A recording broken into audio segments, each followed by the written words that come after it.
Good morning, and welcome to this New Media and Education Conference sponsored by the Center for New Media Teaching and Learning. My name is Ryan Kelsey. I'm an Associate Director for our center, and behind me is Alice Cox, our educational technologist that generally works with the sciences. I want to welcome you to this event. Hope you can stay with us throughout the day.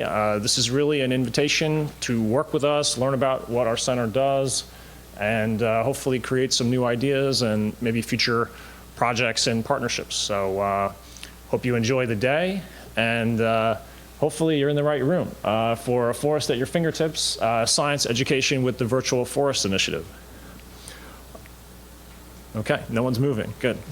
So our goal today is to really try to share with all of you our experience in progress at working meaning Columbia, working with an ecological research field station known as Blackrock Forest, using new media tools in such a way that we can enhance both the research that's taking place at the forest and here at Columbia, as well as all the educational activities that happen here, especially in the sciences, but also in other fields, and all the educational activities that take place at the forest as well.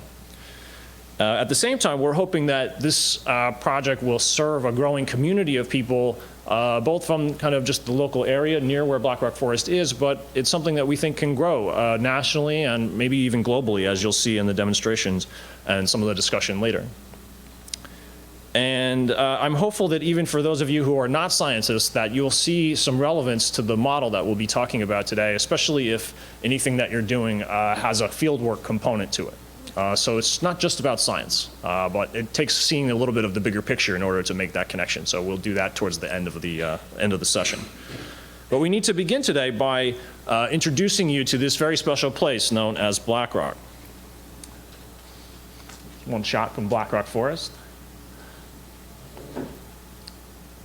It's that green dot up there in the top of the screen. It's about 4,000 acres of land near West Point and Bear Mountain. You can see it there. It's about 50 miles north of here. I like this shot.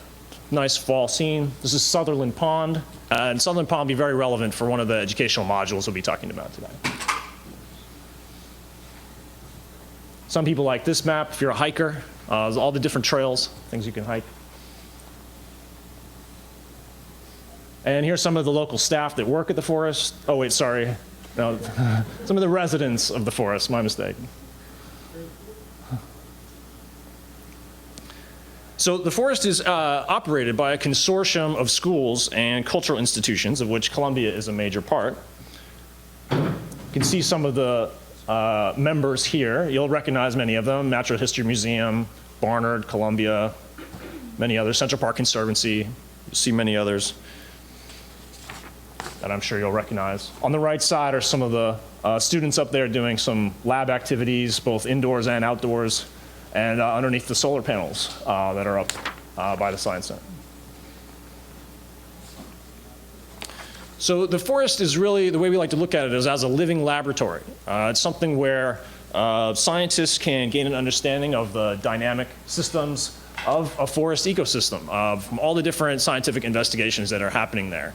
As you'll see, everything from the study of ants to the study of plants, the study of bats, the study of turtles, oaks, you name it, the carbon cycle, all kinds of different studies taking place.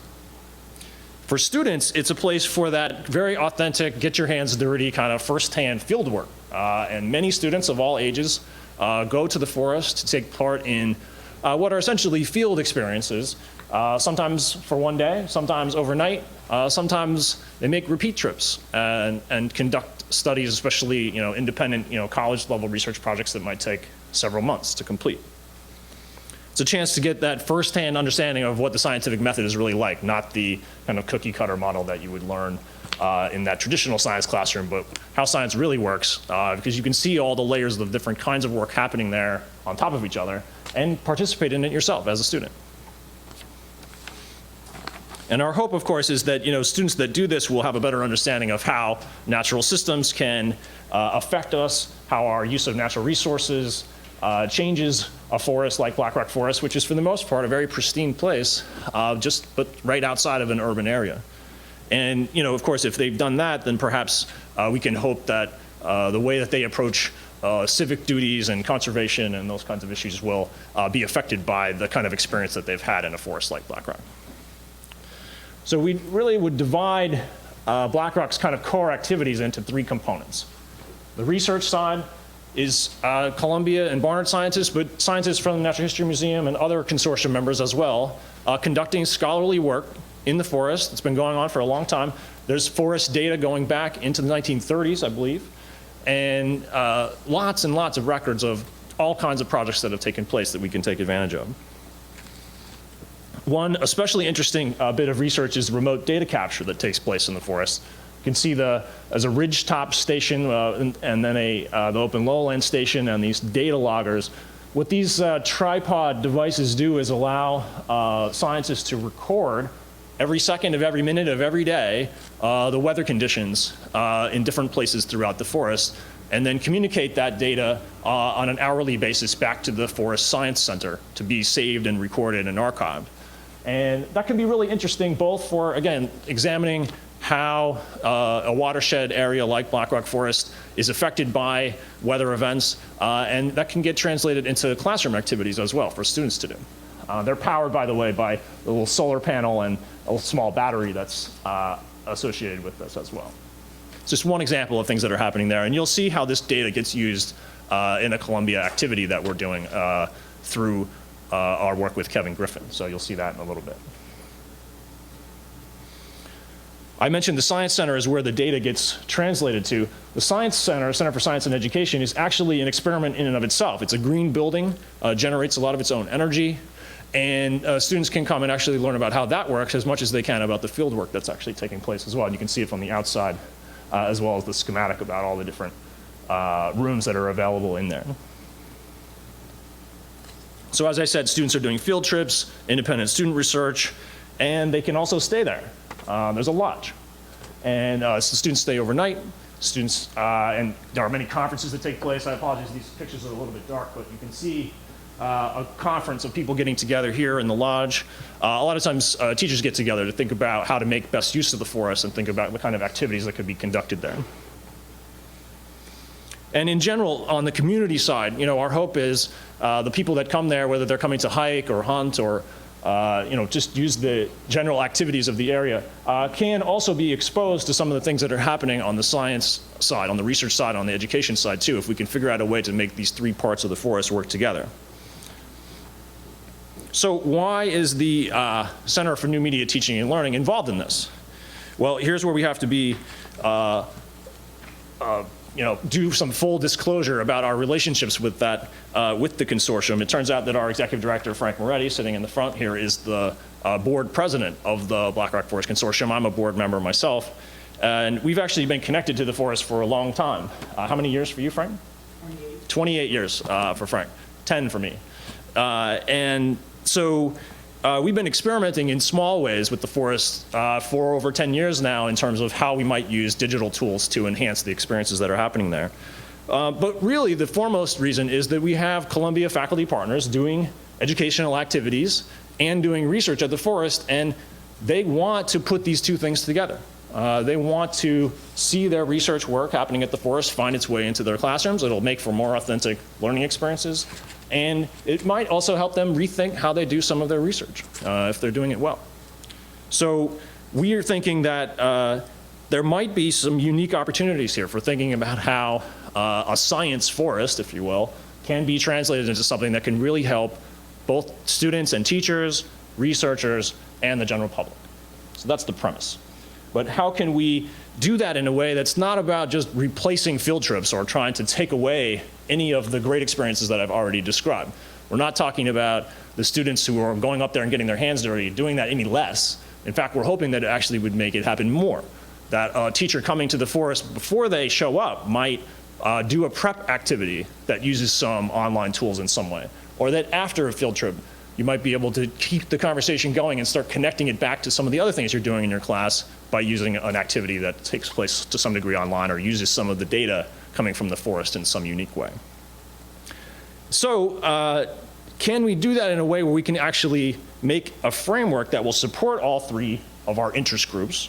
And can we do that in a way that we might be able to share it as well? So not just help the communities that use this forest, but actually model for other research stations how we're doing this, and maybe even partner with them eventually so that you could imagine a shared network of field stations all doing the same thing and all of the opportunities that would come with something like that. I'm getting a little ahead of myself though, so I need to tell you what we've done so far. 2 years ago, we proposed something called the Virtual Forest Initiative. And the goal of this was to see if we could take all of the rich resources that I've described and rich activities that I've described and surface them on the web and show all their connections in such a way that people could see the relationships between the research work, the education work, and the general community could be exposed to that as well and perhaps even contribute in some way.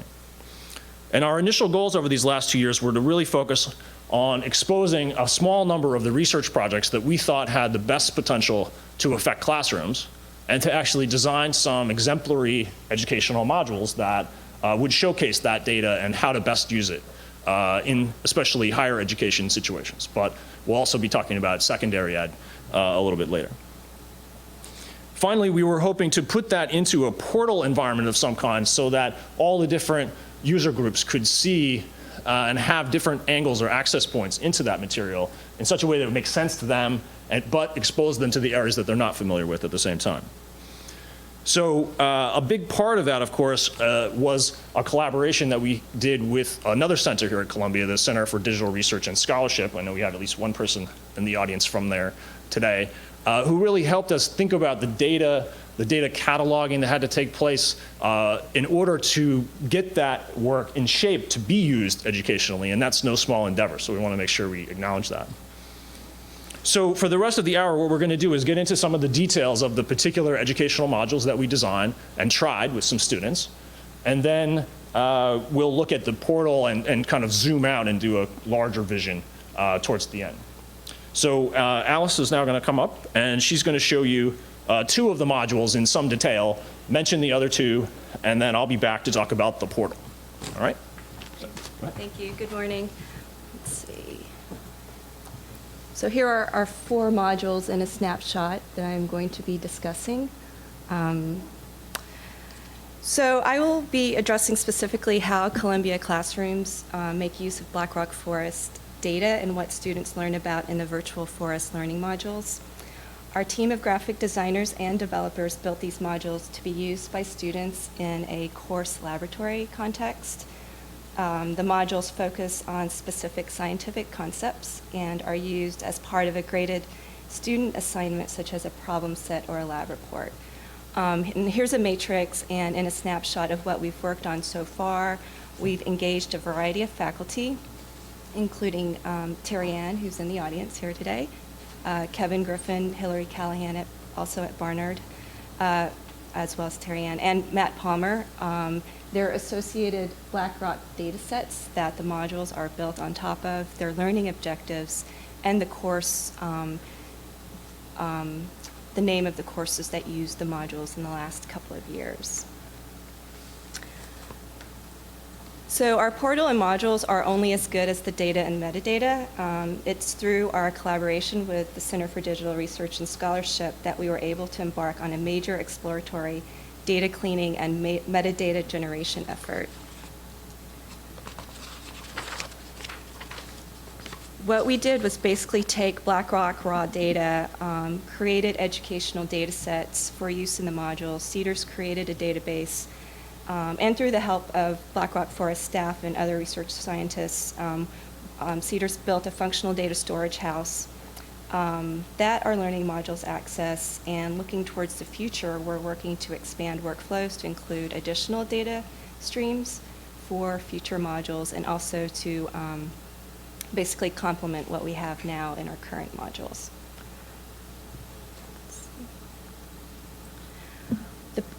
I'm going to first cover the paleoecology module. In Terry Ann Manza-Gamelch's Land Use Dynamics course at Barnard, students learn about the natural processes and ecosystem characteristics involved in land use changes and its impact on the living environment. We worked with Terry Ann to design a learning activity whereby students learn how to reconstruct the ecological history of Blackrock Forest from a paleo-environmental perspective. Students analyze actual sediment core data from Blackrock's Sutherland Pond, which you saw a nice photo of earlier. It is a pristine, undredged pond. And this data is part of Terry Ann's own published research on the vegetation history of the Hudson Highlands region. So here is the paleo module. There are 2 learning activities in this module. And the first, students learn about pollen morphology and are asked to identify pollen specimens with the use of a diagnostic key, which you see here. We have 3 keys: a pollen key, needle key, and a seed key. The pollen photo micrographs here on the left screen are originals taken from the core. Let me walk you through the identification of a specific pollen grain, and I've chosen this one. So I'm going to ask you guys for some help as we go through this key. So does this have bladders or no bladders? I would say no bladders. Well, I think you can see this specimen here. I think this one has a bladder, right? The one I'm pointing to right here, right? Yeah, so, but I don't think this one has a bladder, so let's just go to 2A. All right, pollen is spherical, round, or somewhat elongated in shape, or is it pyramidal? I would say round, spherical. Let's go to 2B. Pollen has spines or bumps, pores, furrows, no pores, and no furrows. I think we know that this has spines and bumps, so let's go to the drop-down list. So for those of you suffering from allergies this season, this pollen grain is from the Asteraceae family, of which the common ragweed is a member. I think I pronounced that correctly, right? Okay, great. In the second activity, I'm going to show you the sediment sampling tool. Let's see.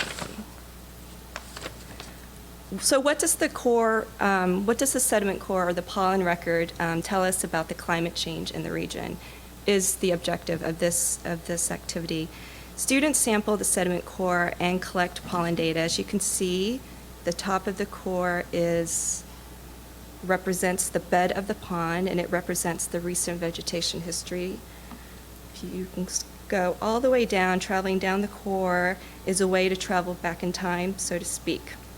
And it represents many years of worth of pollen and other debris that have fallen into the lake and settled to the bottom. Scientific estimates are that it takes around 100 years for 5 centimeters of sediment to settle at the bottom of the pond, but as I learned, there's no direct extrapolation with the length of the core and time. But based on radiocarbon dating tests, we know that the Sutherland core, that is just over 10 meters in length, that Terry Ann took from the bottom of Sutherland Pond, actually spans at least some 12,600 years of time, which is a lot. Let me select a sample. Let's go to the top here. So select 20 centimeters. Here, when you sample this core, the module returns a listing of the most abundant pollen types, and their percentages are shown to the right here. And if you see here, the most predominant species at 20 centimeters is oak at just under 34%. So now let's select another sample at the far end of the core. Let's see. Let's go to 850 centimeters. And if you look at the breakdown of the pollen species, you see the oaks have dropped, or at that point in time, they were just under 5%, but the predominant species here is pines at almost nearly 50%. So the students learning that pines are more cold-loving trees can deduce that the climate in this region used to be much colder, on the order of 10,000 years ago. There is also a download link here, so students can basically export their data to an Excel file, they construct pollen percentage graphs in Terry Ann's course, and basically do some further analysis to study the history of the forest change over long spans of time. Learning outcomes of this module, a testimonial, which I'll just read that Terry Ann wrote. The paleo module allowed me to introduce and use paleo-ecological techniques in my class without time and resource constraints that make actual sediment coring and pollen processing impossible in a classroom setting. It's obviously very time extensive and expensive too. The visual and interactive aspects of this simulation really facilitated students' engagement with sediment core sampling strategies and pollen and plant macrofossil identification. So that is the pollen module, the paleo module. I'm going to next demo the tree respiration module, which we collaborated with Kevin Griffin on. Just a quick definition to help ground us in this next demo. Many people think of trees as primarily absorbing carbon dioxide from the atmosphere and releasing oxygen through photosynthesis, but forget that trees are also biological organisms and break down nutrients and release carbon dioxide through cellular respiration. Cellular respiration is the metabolic process by which an organism obtains energy by reacting oxygen with glucose, just to remind you, in case you don't forget, to generate energy in the form of ATP with water and carbon dioxide as the byproducts of this chemical reaction. So we built the tree respiration module for students in Kevin Griffin's Life Systems course to interactively learn about the characteristics of tree and forest respiration. Students study how respiration responds to changes in climate and species distribution brought on by human activities using actual Blackrock temperature data made available in the module from the Forest Environmental Monitoring Network. So if you recall those earlier photos of the weather stations in the forest that Ryan showed earlier, this is a network of weather stations that collect data 24/7, starting in the 90s at the earliest, I believe. They collect data such as air temperature, humidity, solar radiation, soil temperatures, and the like. And I'll show you how students access this, the temperature data in a bit. But first I'll show the leaf section of the module.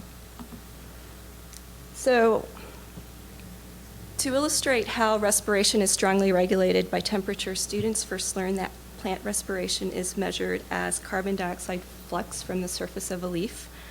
And in this, we call this the leaf section, students study a mathematical model of respiration through a modified version of this. It's called the Arrhenius function. And they enter in parameters, these published temperature coefficients here in these boxes. And if you can see here, I'll type one in for maples. The relevant item in the equation lights up here.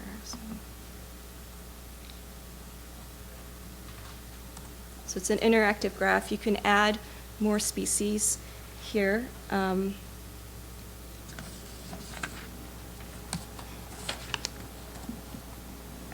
So here I've entered in values for oaks and maples, and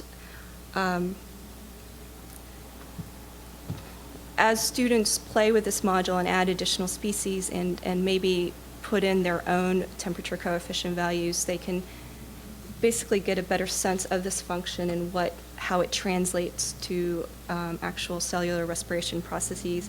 And also they see that the oaks, as the temperature increases, it is the oaks which release more carbon dioxide into the atmosphere as compared with the maples.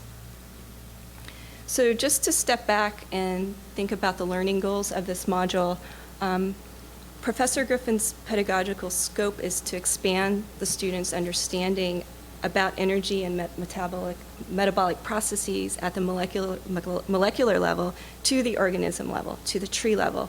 In lab, he then expands this pedagogy further by directing students to take their understanding of tree respiration to the ecological level of a whole forest, a forest being a community of primarily various tree species.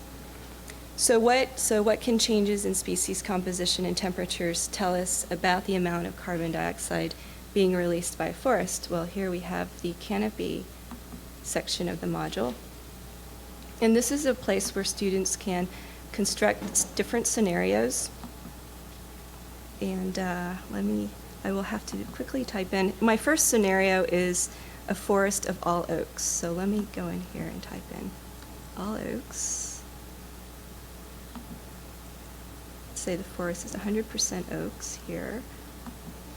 And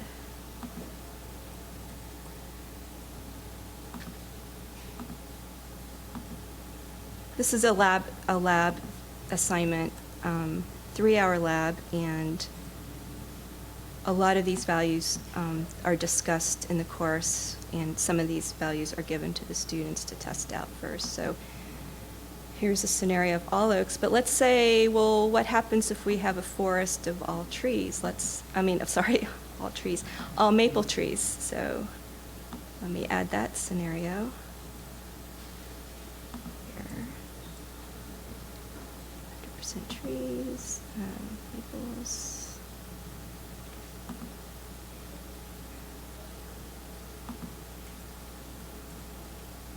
Oh, and here's where you can access Blackrock Forest temperature data. We have 3 weather stations available: Fire Tower, Open Lowland, Ridgetop, and several years' worth of data available for each. I'm going to choose Open Lowland 2005 because I happen to know that Kevin used that in his last lab.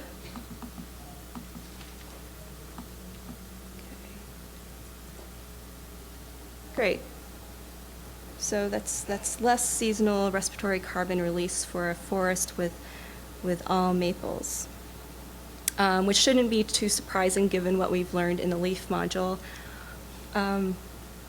Additional scenarios to investigate might revolve, well, what if, global warming, what if the Earth is a good 6 degrees warmer? How will that change? And say the forest is 50 maple, 50 oaks. Let me show you just one more scenario. How will that affect the seasonal carbon release? Let's see, oaks, maples, +6.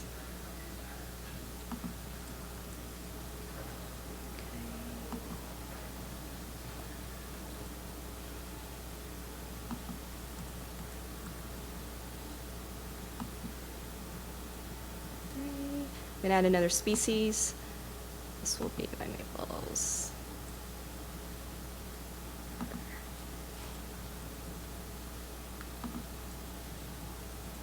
And forest dynamics.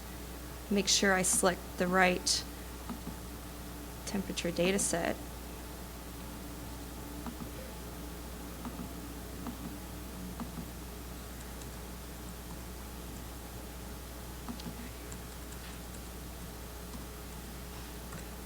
And let's add 6 degrees to each temperature data point. A lot more is being released.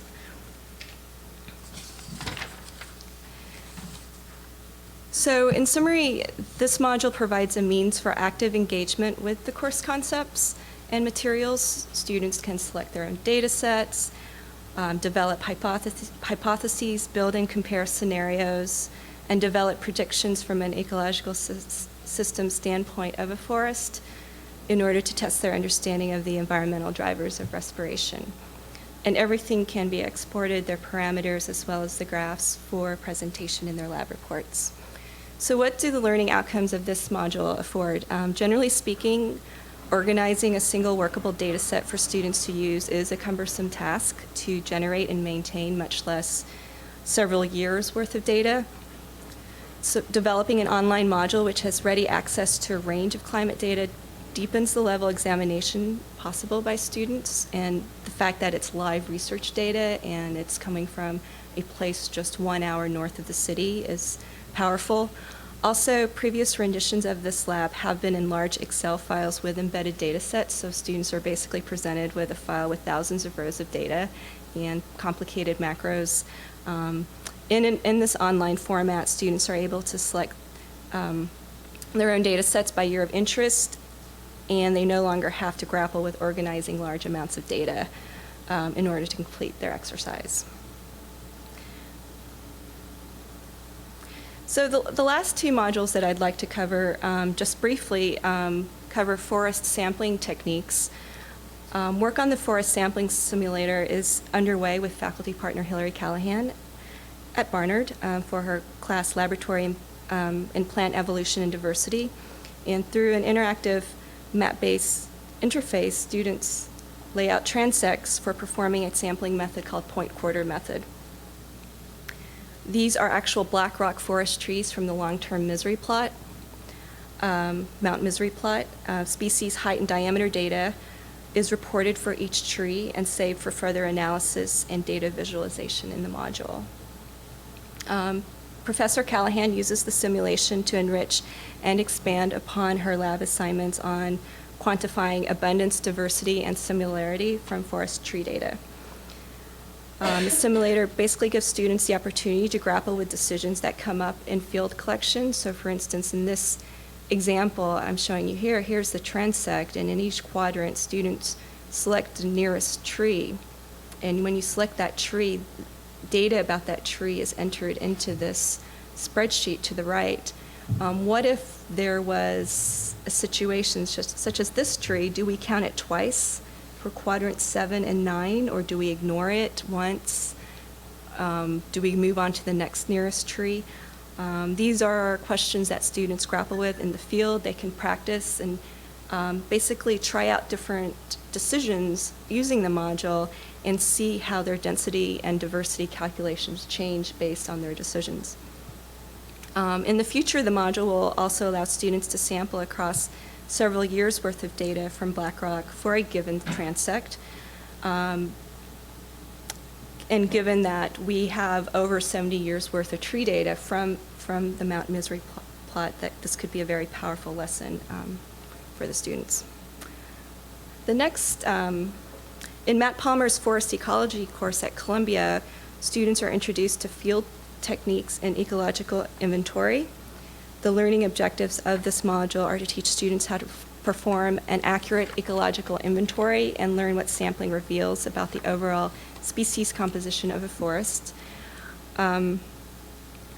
Basically, students realize that there are a host of issues to consider in order to complete an accurate inventory, and they wrestle with defining which and what species to count, how large a plot size should be, and what are the time and effort considerations of sampling.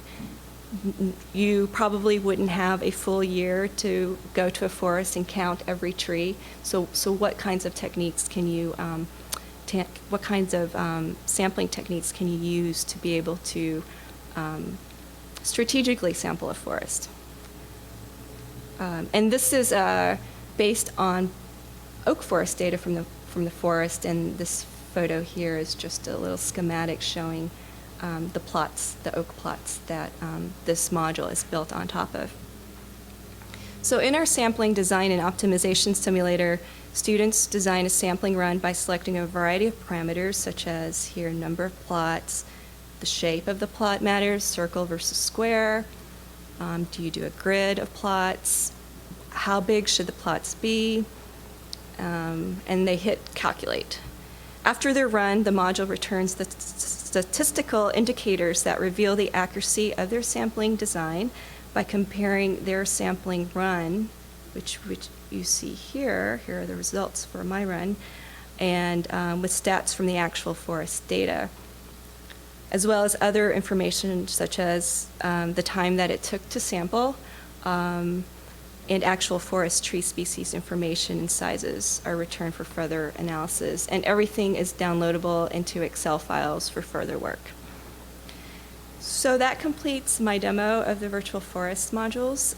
We have plans for future modules as well. Upcoming, thanks to a newly awarded funds from the Toyota Foundation to support K-12 learning modules in Harlem schools, we will be working on a water chemistry module with a high school science teacher covering sewage outflow issues in an urban versus rural gradient context, and also a painted turtle population module for middle school students. Both modules will, of course, include Blackrock forest data. So thanks. Okay, so now, of course, those modules don't live in a vacuum, and so at this point, I'm going to just briefly touch on the portal work that we've been doing as well. So try to get us back to where we were.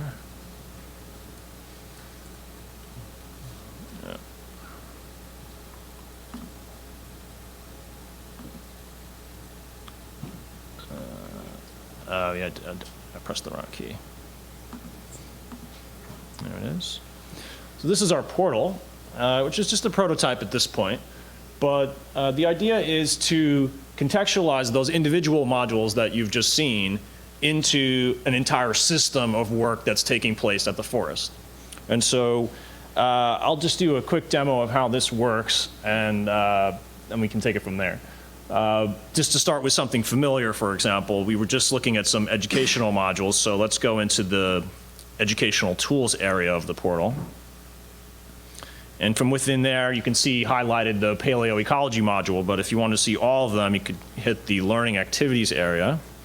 And in here, you'll see the list of what's been developed so far and what's coming. If I were to just pick that paleoecology one, just to have one up, you'll see a record here of that, as well as a link out to go and do it.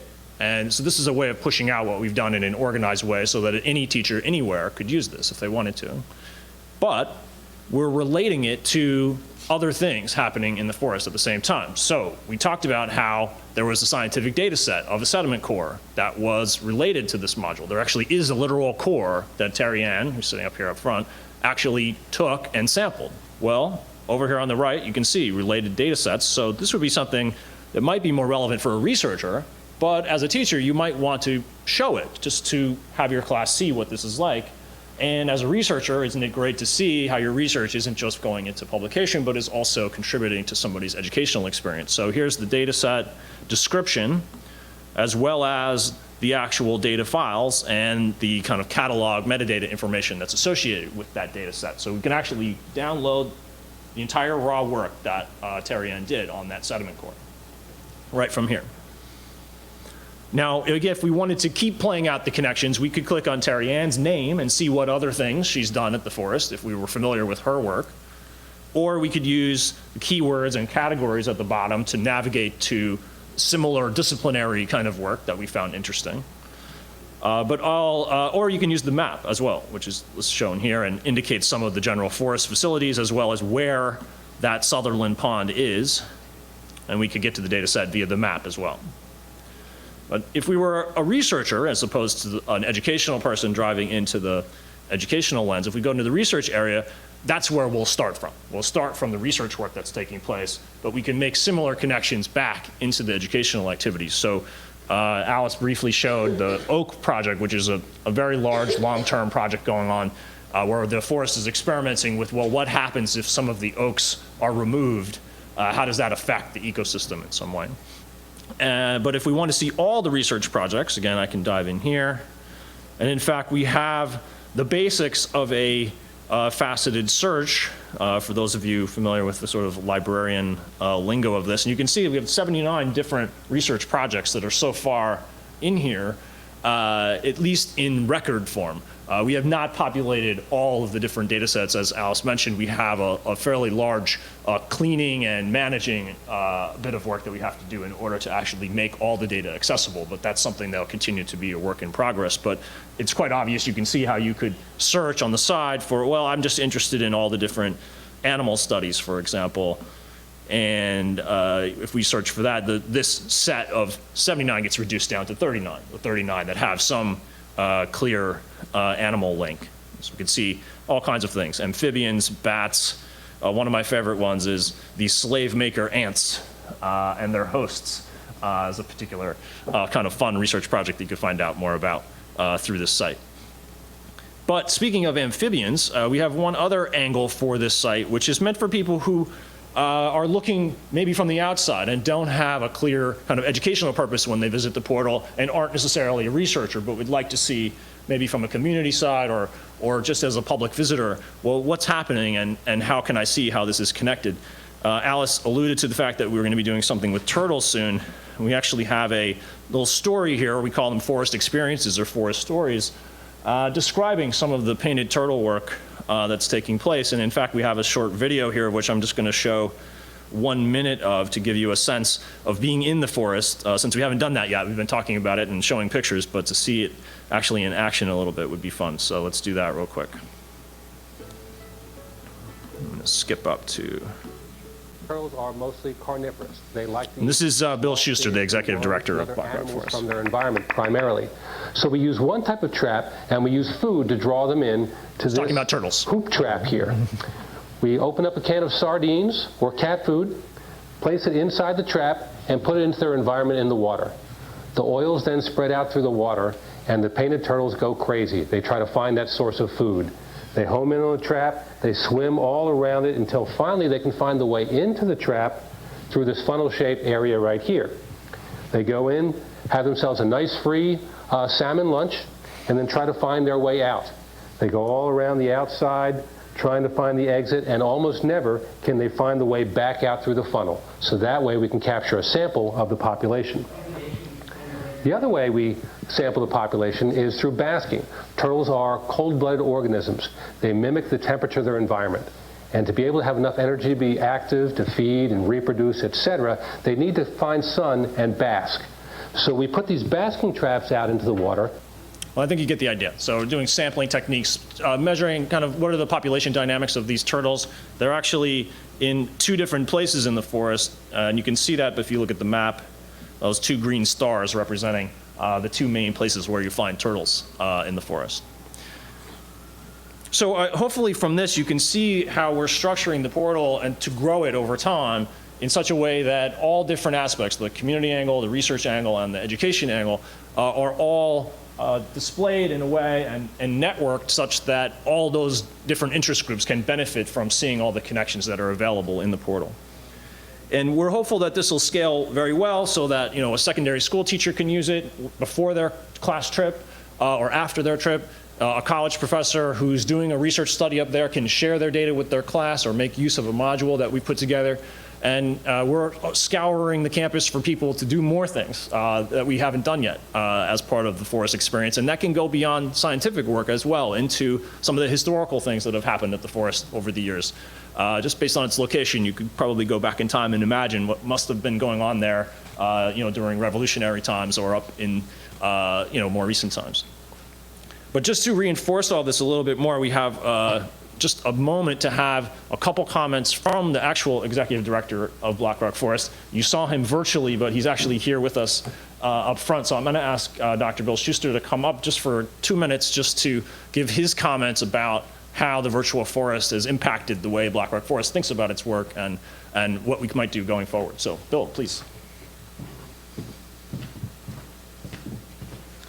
Thank you, Ryan, and thank you all. It's my great pleasure to be able to tell you from the perspective of a collaborator on this project what it's been like and how it really has transformed a lot of what we've been doing and will be doing, I think, in the future. This virtual forest initiative is a way really for us to maximize, I think, our resources. In our case, our main resources are a wonderful 4,000-acre field station and a tremendous, complex, and deep database that goes back many decades. In fact, in some cases, with the fossil history, goes back thousands of years. But this resides 50 miles away from here, which at times can be, for New York City clientele, an almost insurpassable distance. The virtual forest gives us a way to reduce that distance, minimize that distance, and make it available not just when people can get there, but any time, which is a tremendous opportunity for all of the people associated with our organization. Our organization is essentially in the information business. It's information about the natural world that we're trying to gather and we're trying to convey and share and learn from. And so this provides a tool that we really didn't have before that's been, and it is increasingly super helpful for us. A couple of key attributes about that. So our clients, you think about, we have school kids and we have college students and we have graduate students doing their research and we have faculty members doing their research and other collaborators around. So we have a very diverse a group of clients here. All of them need access to this kind of information. And that has been at times very difficult. Sometimes at a field station you feel extremely remote.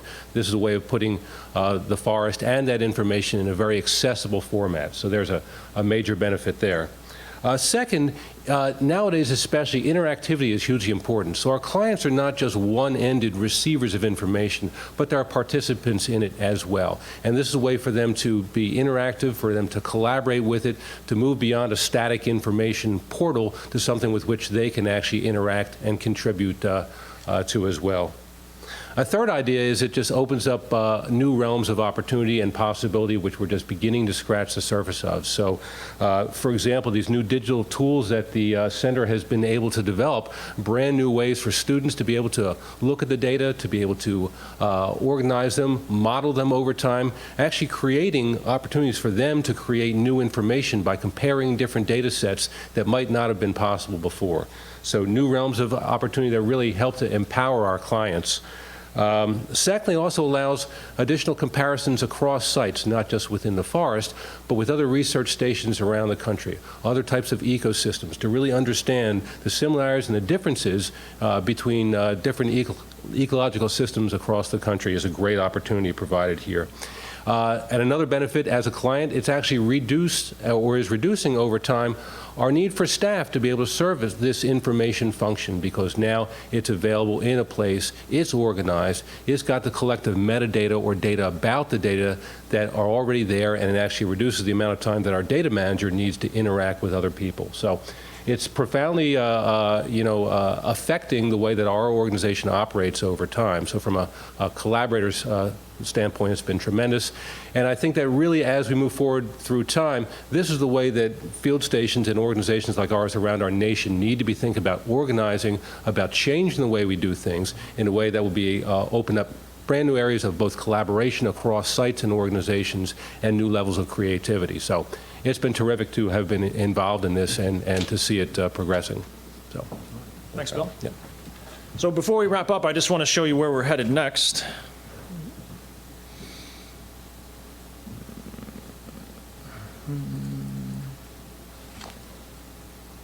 Apparently I minimized the, yeah, it didn't work, so.